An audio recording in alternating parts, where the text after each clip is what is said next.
Hello everyone. In this video I'm going to go over 15 tips and tricks that you can use in multiplayer for Gears of War 4. These are all tips that I myself use, and hopefully there's something here for new or old players to use for themselves as well. First off is weapon availability. If you pull up your Tac-Com, it will display the weapons around the map.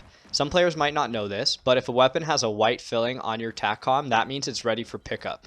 Conversely, if the weapon is blank or grayed out, it means the weapon is not available. You can use this at all times to determine if a weapon is free and worth fighting for. Next up is weapon grabbing. Picking up a weapon can be very dangerous in this game. However, there are many places where you can actually take cover and grab a weapon, which is usually safer. Since you have to hold X to pick up a weapon, you will also be able to take a couple steps in any direction once you're on the center of the weapon, which can help you place your character in a safer situation. These grabbing techniques pair very well with smoke grenades, and this is a tip that you'll see me do in almost every video I post.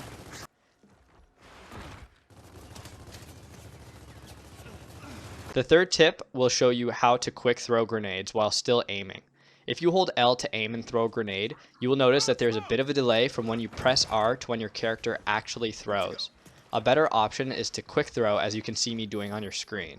To do this, simply tap the R trigger to throw and quickly tap the L trigger right after you do this, and you will perform this trick.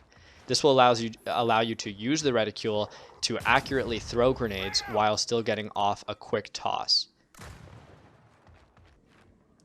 The Side-Nade Throw can be a useful trick to use in very certain situations. This trick will allow you to carefully aim grenades using the reticule without exposing almost any part of your character. To do this trick, take cover on a low piece of cover, look to the side, and start swinging your grenade. You will have to play around with this to get a good feeling for when your character is actually concealed. I've also included a portion of what it looks like from the enemy player's perspective for all you non-believers out there. This tip works very well with landing instant grenades. Tip 5 is well known but worth mentioning for new players. In Gears 4, if a player is blind firing over cover, you can actually shoot them with precision weapons to get kills. These weapons include the sniper, torque bow, M-bar, and even the Marksa, as you can see from the clips I've included. It is also worth noting that if a player is strafing or moving on a low piece of cover, you can actually hit them and do damage with these weapons as well. The sixth tip is the shock save, and while you won't use it often, it can get you out of some sticky situations. The shock grenade in this game has the ability to down you, but it will not kill you. So in game types that require you to be executed, you may be able to save yourself if you center yourself in a shock grenade, because enemy players won't be able to kill you with their loadout weapons. I've included an in-game example to show you what I mean. This works for both enemy and team grenades, although you will have to time your pumping carefully in conjunction with the length of an enemy shock grenade, since it can down you if you get up too quickly. Tip 7 is called the speed boost. You probably noticed that a lot of players slide into cover and go forward a lot of the times off the start of spawns. Doing this properly can give you a slight speed boost, especially when you are going around a corner. It's not super significant, but you will notice that if you are sliding and running from the slide around corners, it's much faster than if you simply roadie run around corners. This is a great tip for getting around the map faster. Tip 8 is pretty magical, as you can see from the title on screen.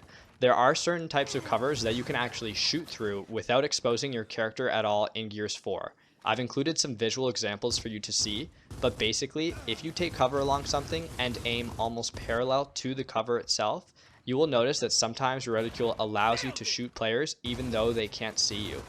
This is great for surprise attacks or for just putting on pressure safely. The next tip has to do with boom splashes. Many players are unaware of just how powerful this weapon is. You can actually secure a lot of boom kills without even aiming at a player or at the floor beneath them. The boom shot has detonations that occur after initial contact, creating a sort of splash effect. This splash can get you kills by aiming at walls behind players that are nevertheless still close to them, or pillars that are adjacent to them. You can even aim at objects in front of players, and sometimes you'll be able to secure a kill. These types of shots are best done with an active reload. I call tip 10 the Plan B reload. If you have a meat shield and accidentally jam your gun, instead of waiting for your character to fix the weapon, you can actually snap the meat shield's neck, which will allow you to have a second chance at reloading. This is a small trick, but it can save you a second of your time if you're ever in a hurry and need to get back on the move, or if you just need to hit a good reload really fast.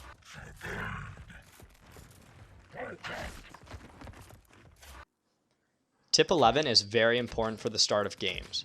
At the beginning of rounds, if you switch to the weapon you wish to start off with and then switch to your smoke grenade, the weapon you switch to is the one your character will have ready to use after you throw your smoke grenade.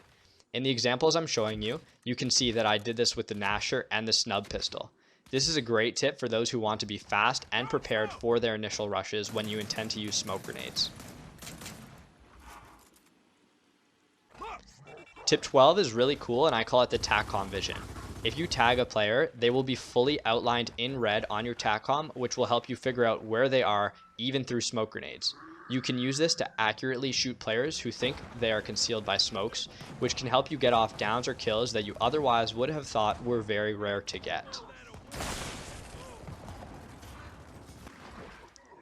The 13th tip is a simple one. You may find yourself in situations where you are looking over a ledge, but you aren't quite able to shoot the player below you. If you take cover, your character will get a bit of a boost, which will allow you to look over even more in order to shoot a player. In the example you are watching, this is the difference between you hitting nothing or you being an absolute nuisance to the other team. Tip 14 has to do with sticking to cover. This is also very simple. You may have noticed that players sometimes melee the cover they're on instead of just pulling off of it. The reason they do this is because meleeing makes it so that you barely come off of the wall, which means you will stay more concealed. In some cases, it's much safer than pulling off of cover since you won't be as exposed. The small difference in distance between these two options could save you from a sniper shot or torque bow, for instance. This works especially well if you rev your chainsaw to come off the cover. The last tip will help you find players who are hiding. If you're searching for a player and have a smoke grenade that you don't really care about, you can toss the grenade, and in some cases the enemy character will speak, giving away their position. This doesn't work often, but it can help you in some cases.